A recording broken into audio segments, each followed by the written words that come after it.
अस्सलाम वालेकुम नाजरीन। पिंड के किसी नाम नहाद चौधरी ने अपनी धी का रिश्ता करना हो ना तो वह हिंद सिंध छान मारता है अच्छे रिश्ते के लिए। उसे कोई रिश्ता पसंद नहीं आता। कभी किसी का रंग पसंद नहीं है, कभी कहता है लड़के के दांत ठीक नहीं है, कभी उसकी आंखें मोटी नहीं हैं, कभी कद बड़ा छोटा है, कभी कुछ। उसकी कोशिश होती है कि बेहतर से बेहतर रिश्ता मिले।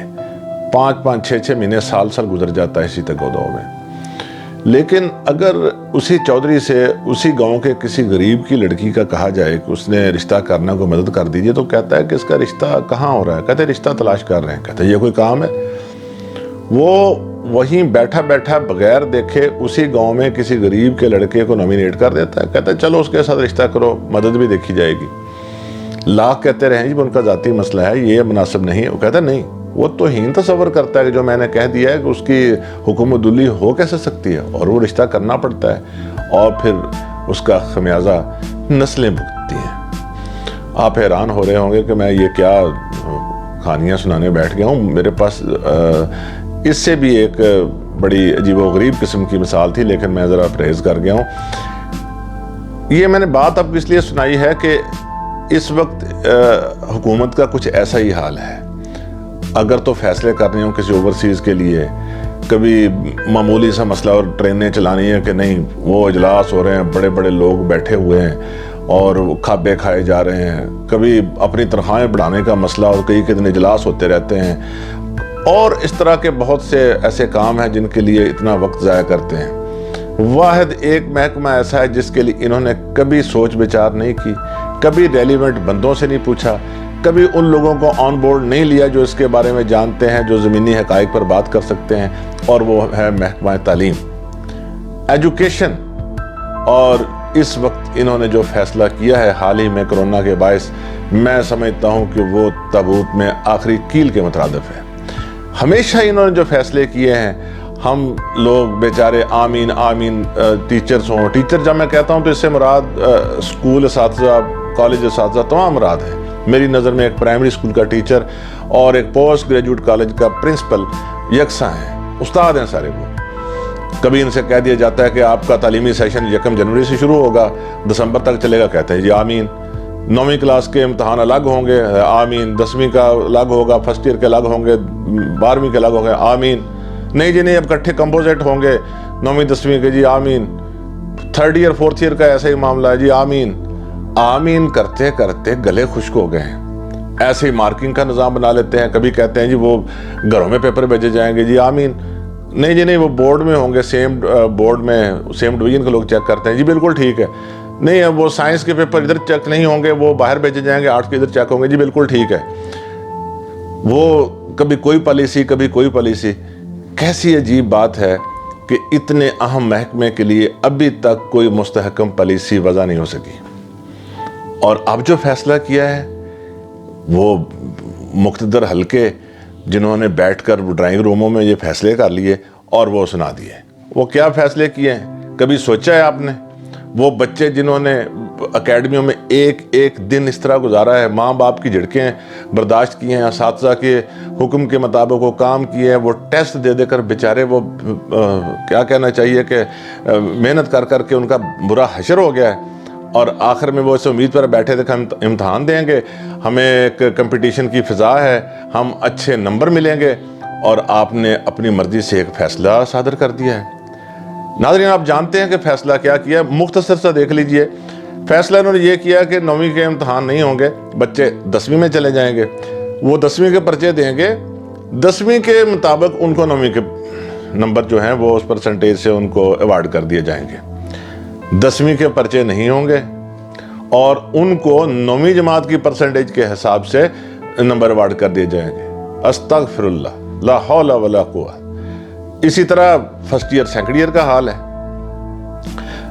वो भी ऐसे कहते हैं कि वो फर्स्ट ईयर के जो पेपर नहीं होंगे वो बच्चे सेकंड ईयर में हो जाएंगे, और सेकंड ईयर के जो बच्चे आगे जाएंगे जिन्होंने यूनिवर्सिटियों में दाखिला लेना है उनको नंबर वो उनके 11वीं के परसेंटेज से दे दिए जाएंगे। और मैट्रिक और FA के जो FSC के प्रैक्टिकल जो होते थे उनकी अजीब व गरीब पॉलिसी बनाई है कि उनके निसफ जो होंगे वो सबको यकसां तकसीम कर दिए जाएंगे और जो बाकी निसफ होंगे उनको उनके जो बाकी पेपर्स के नंबर हैं उसकी परसेंटेज के एतबार से उनको अवार्ड कर दिए जाएंगे। सप्ली और जो और लोग थे इम्प्रूवमेंट वाले उनका कहते हैं जी वो हम अलग सेंटर बनाएंगे और उनका शेड्यूल और फैसला वो बाद में देखेंगे। फेल होने वाले जो हैं वो कहीं कहाँ धक्के खाएंगे, अभी उनका फैसले होने बाकी हैं। मुझे बताइए कि इस फैसले को अक्लमंदाना कहा जाए, इस फैसले पर मुबारकबादें दी जाएं, इस फैसले पर खुशी का इजहार किया जाए। किस से आपने ये पूछा? कौन लोग हैं जो ये फैसले करते हैं, ये मशवरे देते हैं? वो क्या जानते हैं एजुकेशन के बारे में जिन्होंने ये आपको राय दी है कि इस किस्म के काम इन हालात में किए जाएं? ये सोशल मीडिया जो इस वक्त बहुत बड़ा ज़रिया है एक अपनी बात के इजहार का और लोगों के कोऑर्डिनेशन का, आप ज़रा उसे खोल के तो देखें। मैं एक लिमिटेड से अपनी एक फैमिली रखता हूँ, सोशल मीडिया पे जितने भी ज़राए हैं भरा पड़ा है सोशल मीडिया। देखें ज़रा, ये ऐसे नहीं किसी लल्लू फत्तू ने उस पर अपनी राय दे दी। बड़े बड़े जो नामवर माहिर तालीम हैं और मुतल्लिका लोग हैं उन्होंने किस तरह आहोजारी की है, किस तरह गमो गुस्से का इजहार किया है। ये मैंने उनकी एक फहरिस्त बनाई थी, मेरे पास मौजूद है। ये सबसे ज़्यादा रावलपिंडी से प्रोफेसर लियाकत अब्बासी गालिबन किसी कॉलेज के प्रिंसिपल हैं। इन्होंने प्रिंसिपल्स फोरम रावलपिंडी की तरफ से एक बड़ा कम्प्रीहेंसिव किस्म का जो अलामिया है वो अपलोड किया है और इस पर बहुत ही अफसोस का इजहार भी किया है और कहा है कि खुदा रहा इस पर नज़रसानी कीजिए।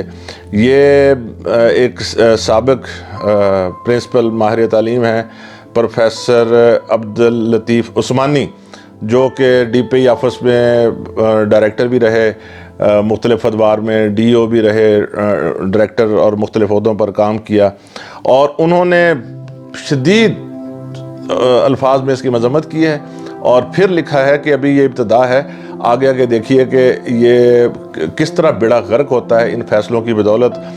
इसके अलावा एक लंबी फहरिस्त है नाजरीन। ये DG खान से सैयद शहजाद हसन है, प्रोफेसर यामीन चौधरी हैं, ये शहनाज गुल हैं, प्रोफेसर मोहम्मद अतहर खुर्शीद हैं, प्रोफेसर यास्मीन रज़ा हैं, प्रोफेसर मोहम्मद सलीम, आमना मंटो, प्रोफेसर ये मोहम्मद अली अख्तर हैं भावलपुर से, प्रोफेसर मोहम्मद अफजल बसरा हैं, ये प्रोफेसर मोहम्मद अफजल हैं, शोभा पंजाबी इन्होंने लिखा हुआ है, ये शहबाज अहमद हैं government college of commerce Bahawalpur से, फ़ख्र आलम हैं, प्रोफेसर बशीर अहमद अब्बासी हैं।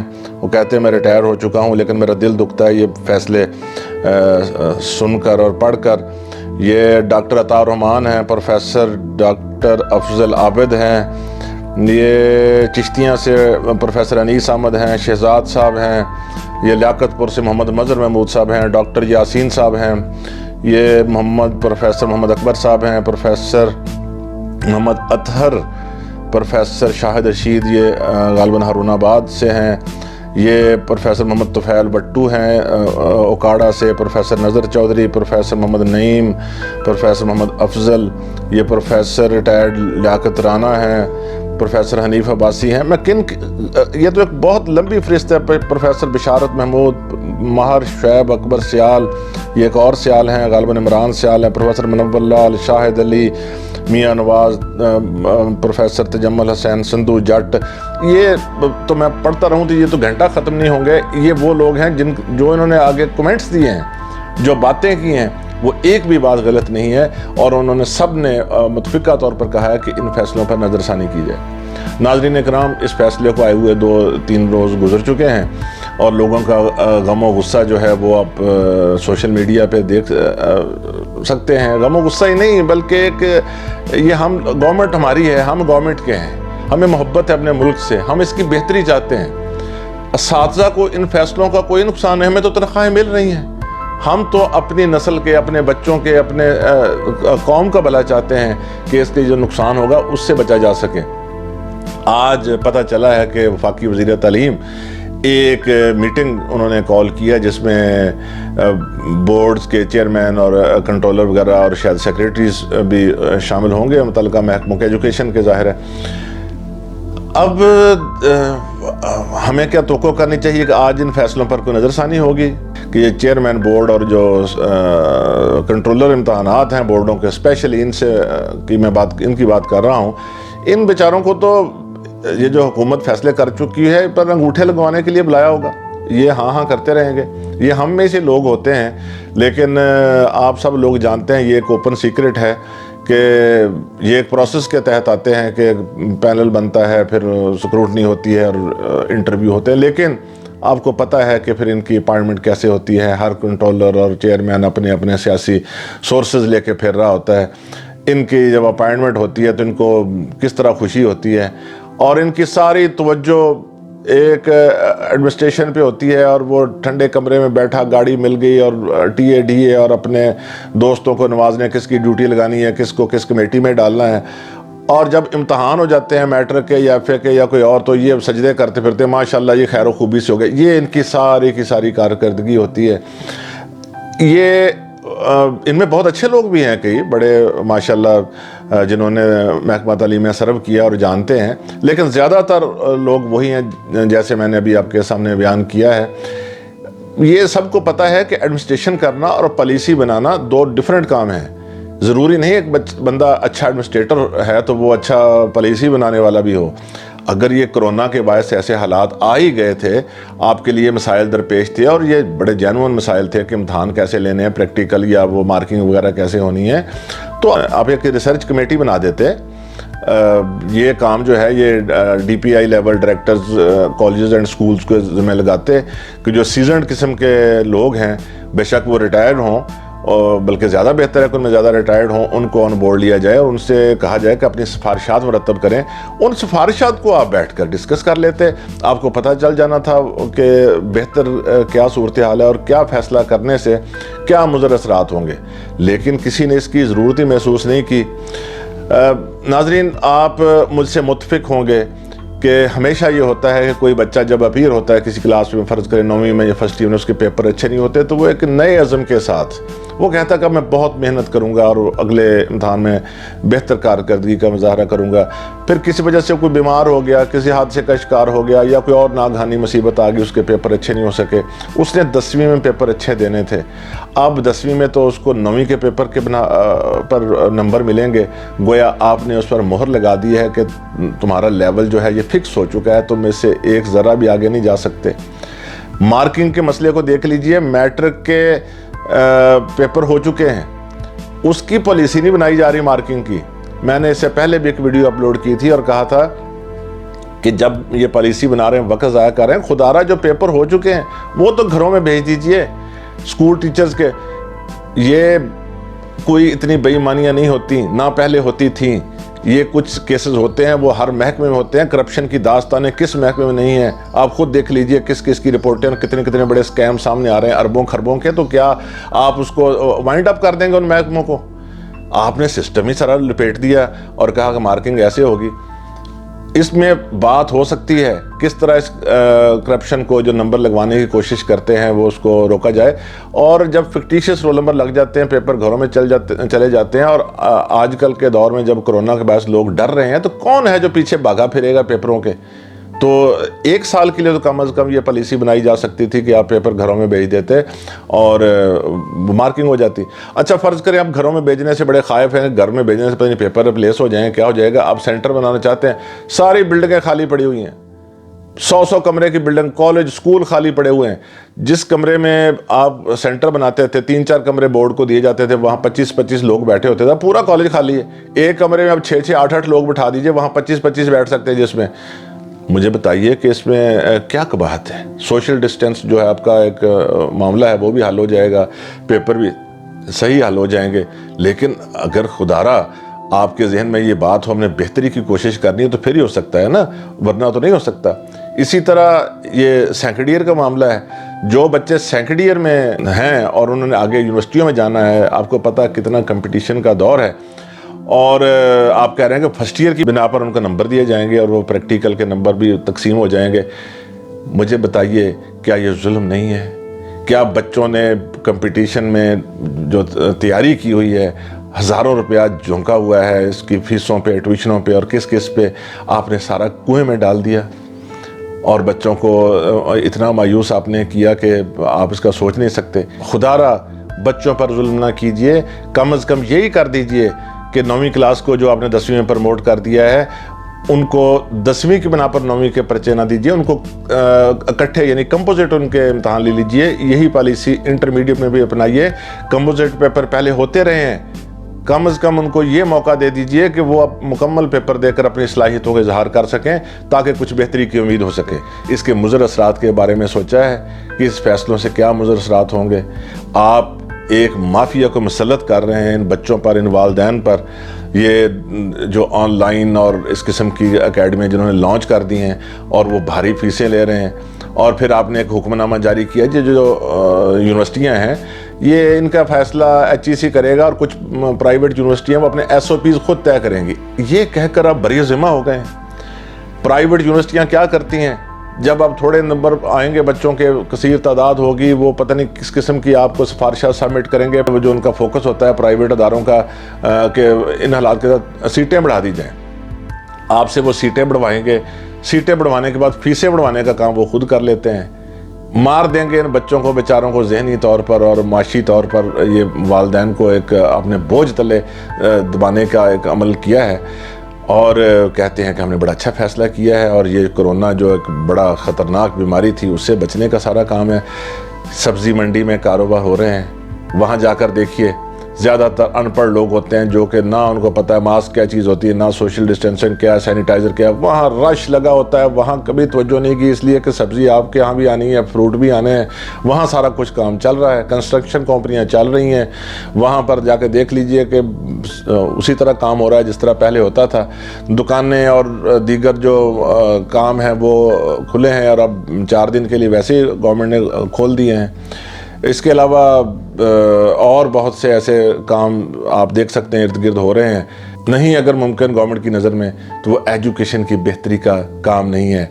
अफसोस से कहना पड़ता है कि अगर आम हालात में फ़ैसले करने हो, वर्किंग आवर्स में, वर्किंग डेज़ में, तो फिर भी आप फैसले मुसल्लत करते हैं कि फ़लाँ प्रोफेसर फ़लाँ जगह पर अपॉइंट है, उसका तबादला नहीं हो सकता। तबादला पॉलिसी आप देते हैं क्योंकि जी वो वहाँ एक ही सीट है, सिंगल सीट का तबादला नहीं होता, पॉलिसी बना दी है। मुझे बताइए कि सिंगल सीट का तबादला नहीं होता, क्या ये हमारा कसूर है? हमने कहा था कि आप अपने MP MNs को खुश करने के लिए देहातों और कस्बों में कॉलेज बनाएं और वहाँ पर फिर चंद सीटें हों और जो एक PhD और अच्छा पढ़ा लिखा इंसान वहाँ जाकर फंस जाए और वहाँ स्टूडेंट भी नहीं है लेकिन उसका तबादला नहीं हो सकता इसलिए कि सिंगल सीट है। कभी आप प्रमोशन पॉलिसी के राह में रुकावटें डालते हैं। बूढ़े हो गए लोग, रिटायरमेंट के करीब है, मिन्नतें कर करके थक गए, अभी आपने वो प्रमोशन की तरफ नहीं आते कि इनकी प्रमोशन होनी चाहिए। तनख्वाहें बढ़ाने की बात कभी कर दें तो आप कहते हैं ओहो हो ये तो बड़ा एक गुनाह कबीरा आपने कह दिया जो कि मुमकिन ही नहीं है। प्रमोशन पॉलिसियाँ आप दें, दीगर जो काम है वो आप बताएं। छुट्टियाँ इतनी करनी है, 1 करनी है, 2 करनी है महीने में, ये इतने बजे आना है, इतने बजे। असातिज़ा का एहतराम की बात भी करते हो, इनको पेशा पैगम्बरी से ताबीर भी करते हो और इनसे तवक्कुआत भी रखते हो। जब भी कोई काम हो सबसे पहले असातिज़ा नज़र आते हैं। कोई इलेक्शन ड्यूटी आ जाए, चले जी असातिज़ा, कभी कोई मरदमशुमारी आ जाए, चले जी स्कूल असातिज़ा आगे लग जाएं, कभी और काम आ जाए तो आपको ये नज़र आते हैं। इसी तरह कोई और मोटिवेशनल काम हो, कहते हैं ले आए जी भर के इनको बसों में, फ़लाँ जगह जाना है, वॉक करनी है, फ़लाँ स्टेडियम भरना है जी, वो टीम आई हुई है, हमारी अना का मसला है। उस वक्त असातिज़ा और स्टूडेंट याद आते हैं, लेकिन जब इनके मुस्तक़बिल का मसला हो तो आपको इनकी बेहतरी की कोई तजवीज़ नज़र नहीं आती और जो मुतल्लिका लोग हैं आपको कभी याद नहीं आते। मैं आपसे इस्तदा करता हूँ और ये मेरी इस्तदा इमरान खान साहब से है। इंशाअल्लाह ये वीडियो नाजरीन आपके तावन से वायरल होगी, स्कूल टीचर्स और कॉलेज टीचर्स के तावन से वायरल होगी और इंशाअल्लाह देखिए इसके समरात भी ज़ाहिर होंगे। इमरान खान साहब से जो हमारे वज़ीर-ए-आज़म हम कहते हैं कि आप बहुत दयानतदार हैं, आप इस मुल्क को बहुत अच्छा मुल्क बनाना चाहते हैं, इस कौम को अच्छी कौम बनाना चाहते हैं, अच्छी पॉलिसियाँ बनाकर इस मुल्क को ऊपर उठाना चाहते हैं, लेकिन आप अकेले कुछ नहीं कर सकते। ज़ाहिर आपने इर्द गिर्द के लोगों की बातें माननी है। खुदारा उन लोगों की बातें सुने जो कि मुतल्लिका महकमों की ज़रूरियात को और उसके मुज़र असरात से वाकिफ़ हैं और ये जो फ़ैसला हुआ है इस पर नज़रसानी कीजिए। आप सबका बहुत शुक्रिया। खुदा हाफिज़।